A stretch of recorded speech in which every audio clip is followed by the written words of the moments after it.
4।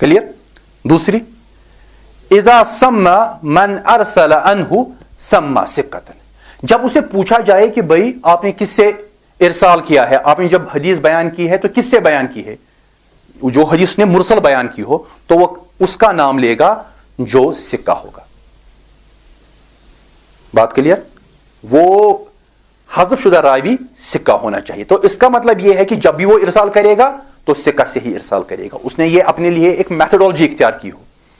تیسرا اذا شارکہ الحفاظ المأمونون لم یخالفوا, کہ جب اس کے ساتھ مشارکت کرے اسی حدیث میں جس میں اس نے ارسال کیا ہے, بیان کرنے میں دوسرے حفاظ اور دوسرے معتمد جو ہمارے روات ہے, جب وہ اسی حدیث کو بیان کرے دوسری اسناد کے ساتھ, لم یخالفوا, تو وہ اس کی مخالفت نہ کرے. تو اس کا مطلب کیا ہے؟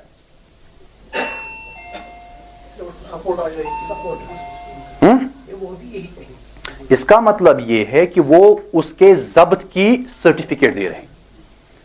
جب وہ مخالفت نہیں کرتے ہیں تو اس کا مطلب یہ ہے کہ جو ہمارا مرسل راوی ہے اس کے ضبط کی گارنٹی کس نے دی ہے؟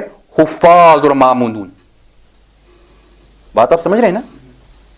جب دوسرے حفاظ نے اسی حدیث کو بیان کیا اور الفاظ میں کوئی تغیر و تبدل نہیں ہے, کوئی مخالفت نہیں ہے, معنوی اعتبار سے بھی کوئی مخالفت نہیں ہے, تو کہنے کا مطلب یہ ہے کہ ہمارا مرسل راوی ہے اس کا ضبط مضبوط ہے. اور پھر چوتھی شرط کیا ہے, اس میں تھوڑی تفصیل ہے.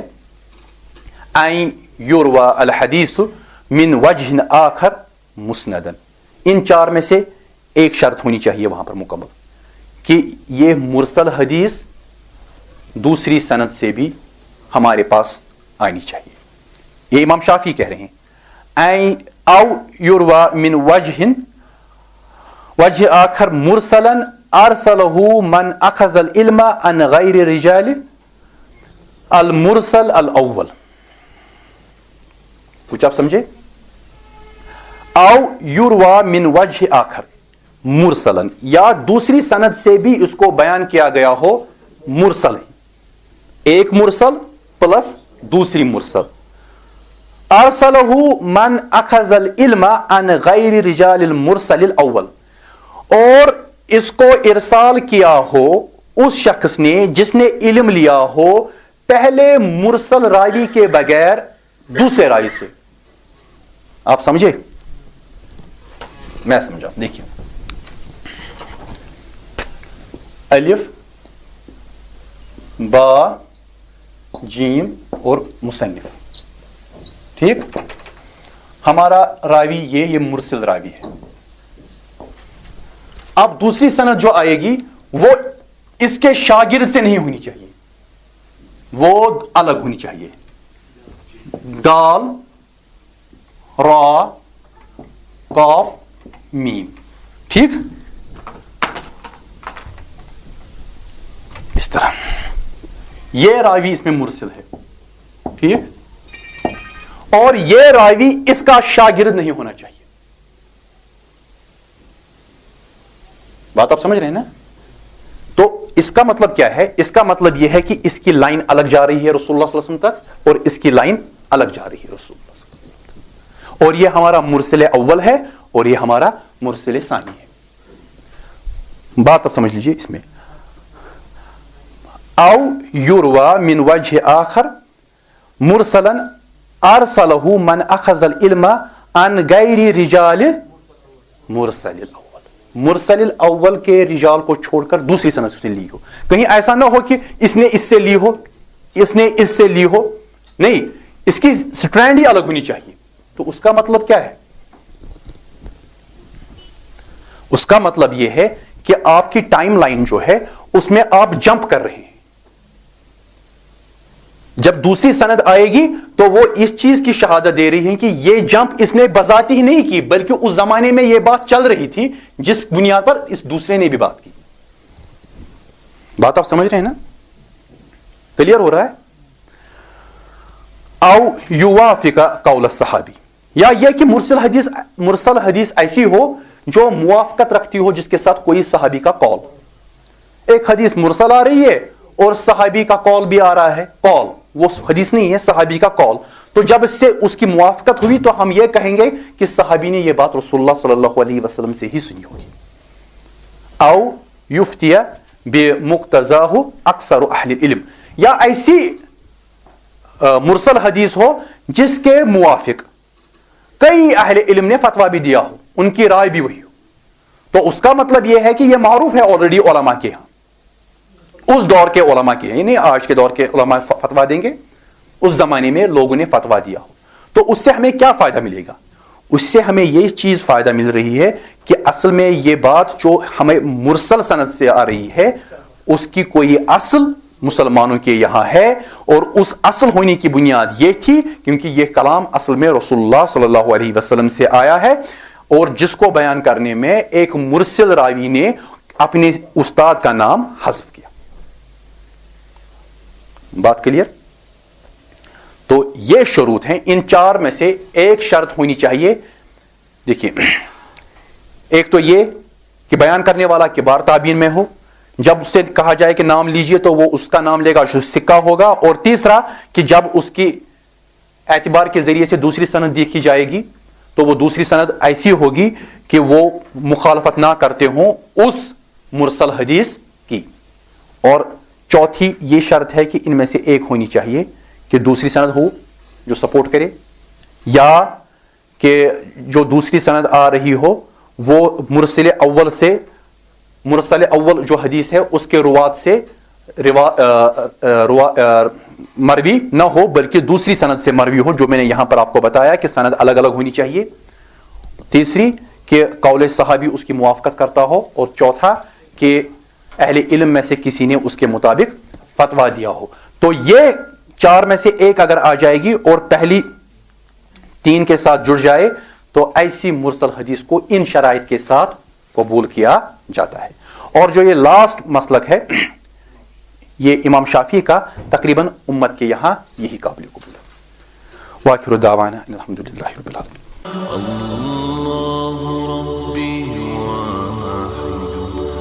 وأنا بذلك أشهد ذا مبدئي وأصول بالرغم ممن يجحد وشهادتي